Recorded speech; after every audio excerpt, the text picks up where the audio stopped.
everyone. Thanks for joining us today. We will be discussing development of our historical VR cooking game, Lost Recipes, and how we combine authenticity, realism, and gameplay, and why. But first off, who are we? Hi, I'm Melanie Harkey. I'm a senior game design manager at Schell Games, and I was the project director for Lost Recipes. And I've been making games professionally for 17 years. But my focus is on early childhood educational games, but I've also worked on a variety of projects like traditional PC games, MMOs, connected toys, and of course that includes virtual reality games, and even some wild stuff like theme park experiences. And yep, I'm Shawn Patton, a principal game designer at Shell. But I've worked on much the same projects as Mel, but also in my spare time, I design board games. I was the design director on Lost Recipes. And we're both from Schell Games. It's a game dev studio in Pittsburgh, PA that's been around for almost 20 years and has about 130 folks on staff. And during those 20 years, we've made a lot of games, entertainment-based games, educational games, console games. But in terms of the VR market, we're best known for I Expect You to Die, which is a spy-themed escape the room game, and Until You Fall, which is an intensely active sword fighting game. So we really needed like a relaxing third leg to our VR tripod, a transformational game. And that's where Lost Recipes comes in. For those of you who don't know what Lost Recipes is, it's a historical cooking VR simulation game. We developed it with Meta Quest Educational Group. And in it, you can cook in 3 different historical kitchens: ancient Greece, Song Dynasty China, and the Yucatan Peninsula during the Columbian Exchange. To get an idea of gameplay, let's watch the trailer. A new volunteer? You want to cook for ghosts, huh? Think you can learn a bunch of traditional recipes? First, you need to learn how to get around the kitchen. Cook the tortillas on the comal. When they puff up, tap them down. It's one of my favorite festival snacks. Fresh charcoal will light right away. Julienne a good amount of ginger with a knife into the bowl. A good souvlaki has got to be on a pita. Now remember, cooking should be relaxing. Take your time and pay attention to the recipes. Wonderful! Keep turning until all the pieces are done. Nothing like the smell of roasting cacao. We make it in honor of someone who has passed away in the last year. I cannot wait to try it. Bravo! You've made it exactly the way I remember. Remarkable! You are really taken to this ghost chef job.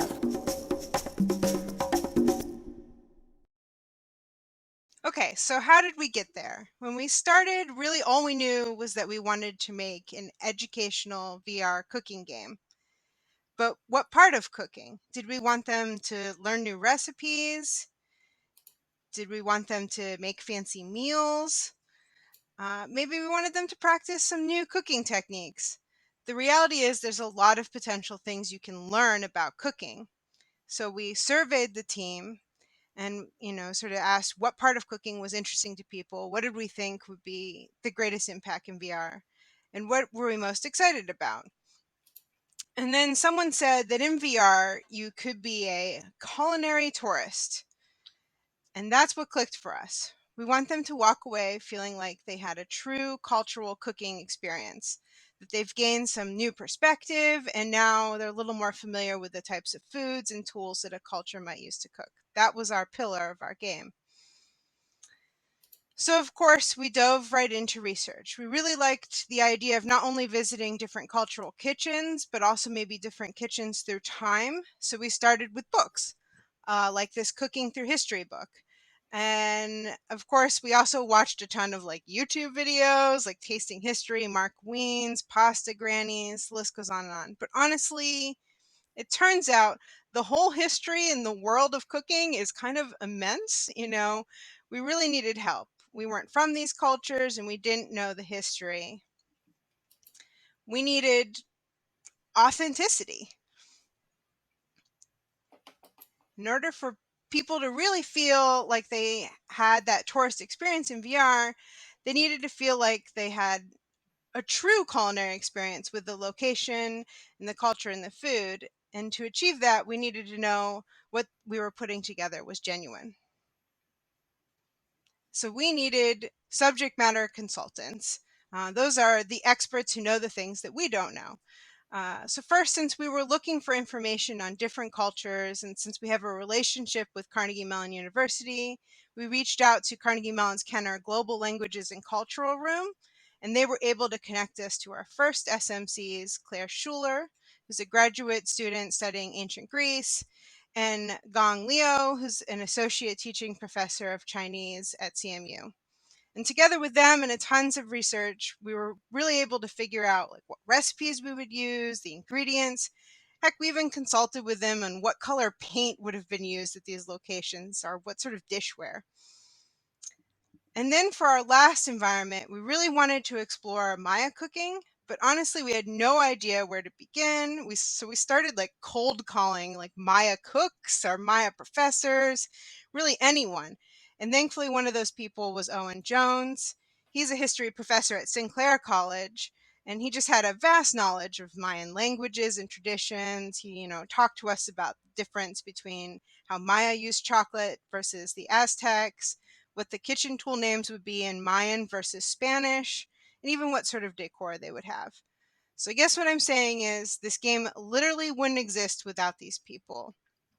We worked with them at every step of the way to ensure that the game was authentic and true to both the location and the history. And I don't believe any textbook or videos would have gotten us half as far.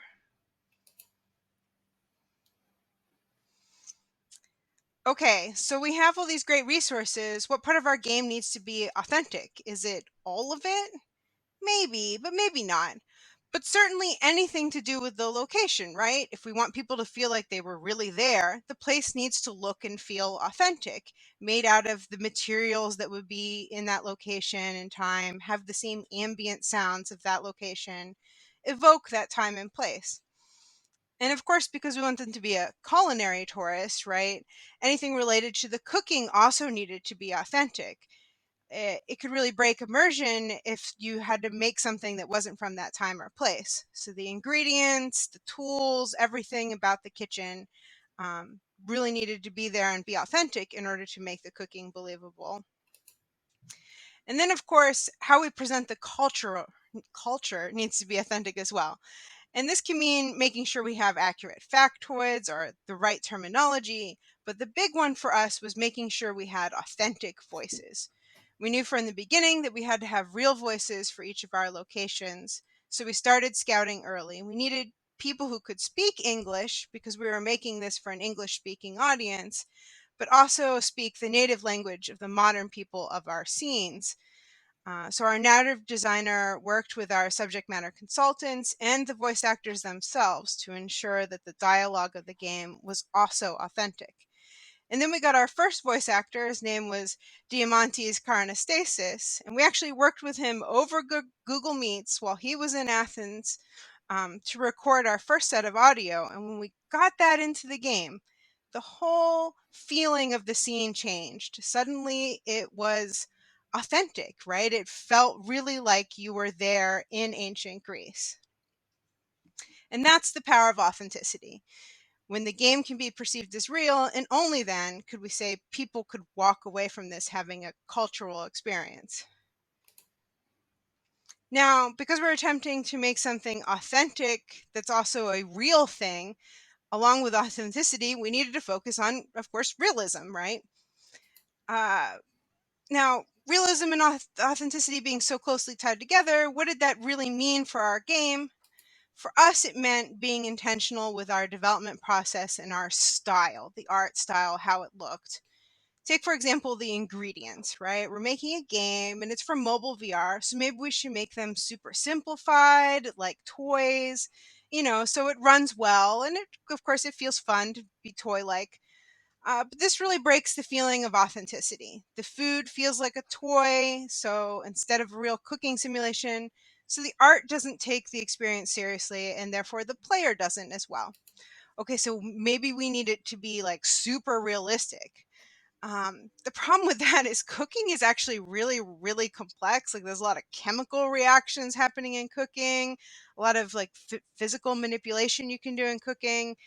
And so when it looks super real, end up having all these like carried expectations from real life, right? Of how the food should behave.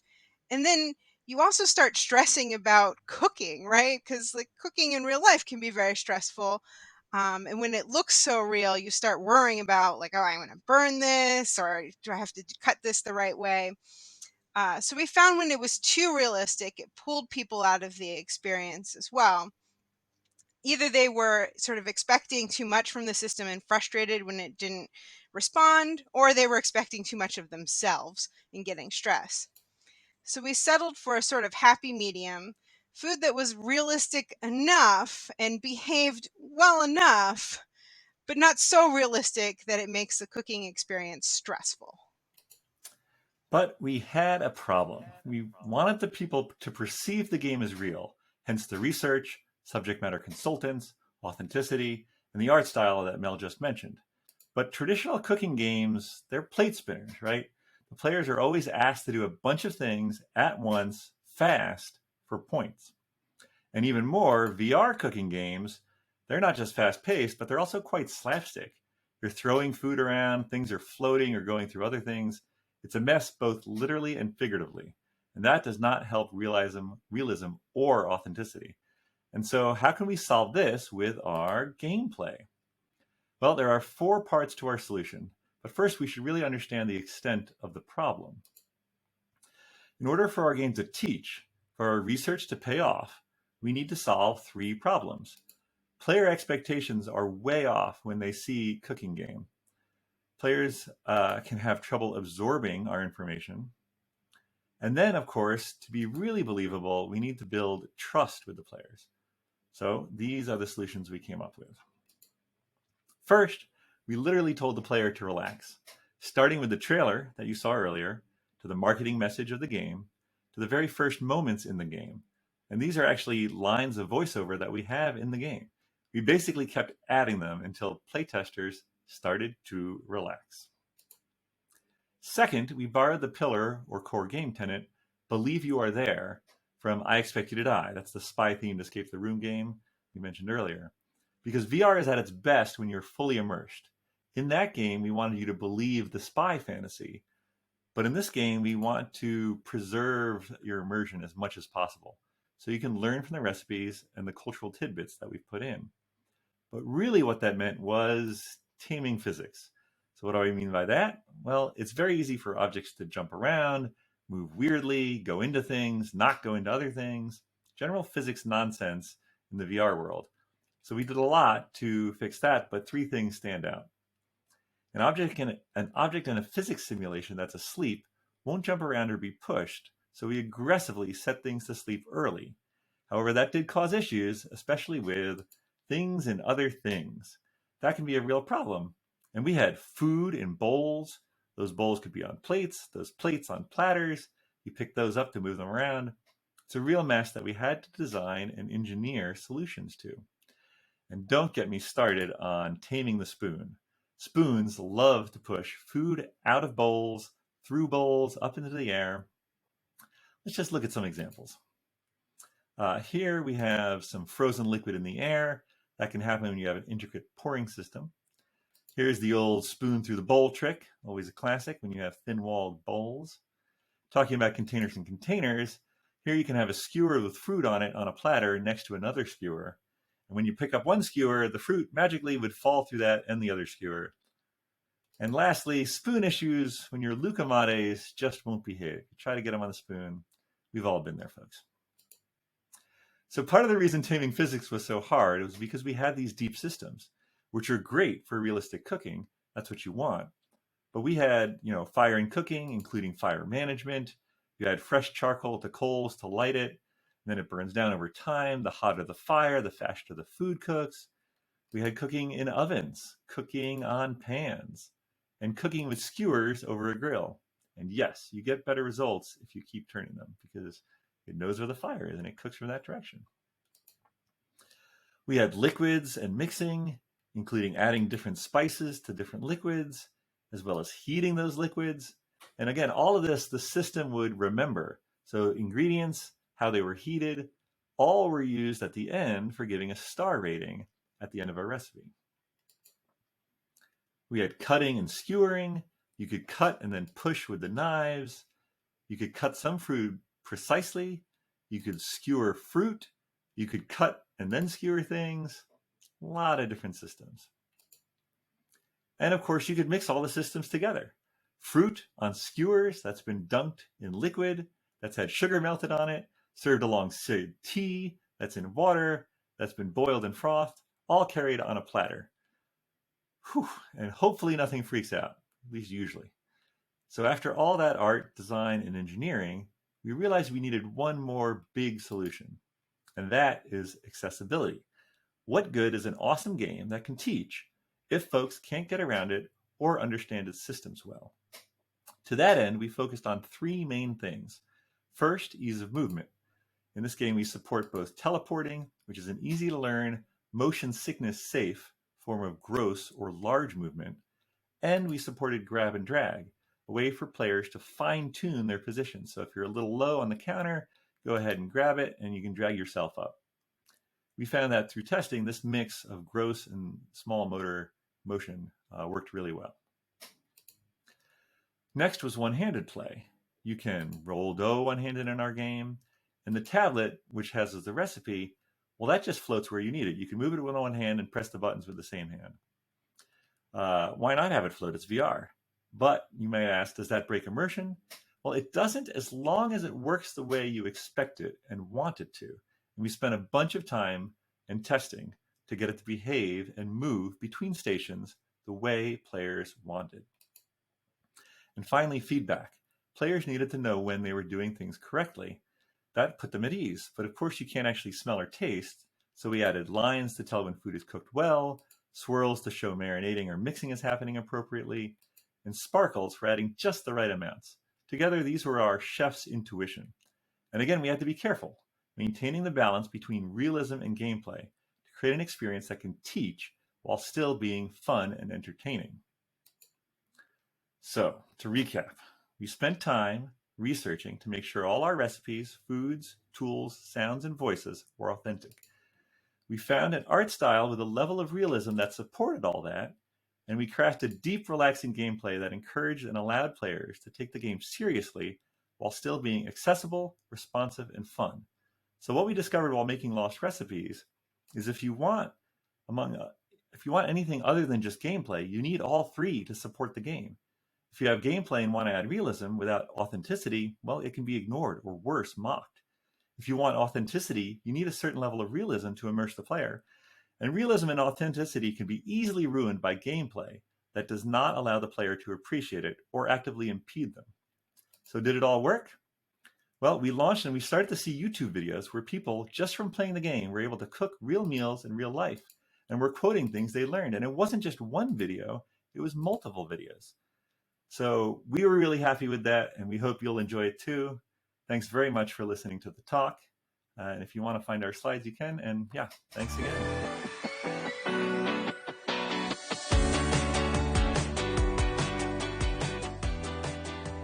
again.